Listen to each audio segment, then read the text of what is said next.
સેટિયું પલંગું એ બધું તણાઈ ગયું। આ જો ભેહું ને ઓહરીમાં રાખવામાં આવે છે, નકર ભેહું બુડી જાય એમ છે નીચે ત્યાં બધે।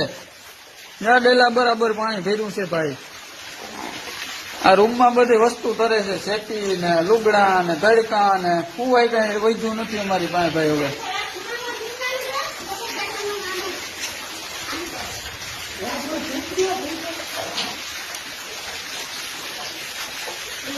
આજે ખાવાનું મળીએ ને બધું ધાન બધું પલળી ગયું છે ભાઈ અમારે। આ બધું જો સેટી ને તરે છે પાણીમાં, ને કબાટું સેટિયું બધું પાણીમાં તરે અત્યારે। તો નમસ્કાર મિત્રો, ગુજરાતી અપડેટ યુટ્યુબ ચેનલમાં આપનું હાર્દિક સ્વાગત છે। ત્રીજા દિવસે પણ બપોર બાદ ધોધમાર વરસાદ વરસ્યો હતો।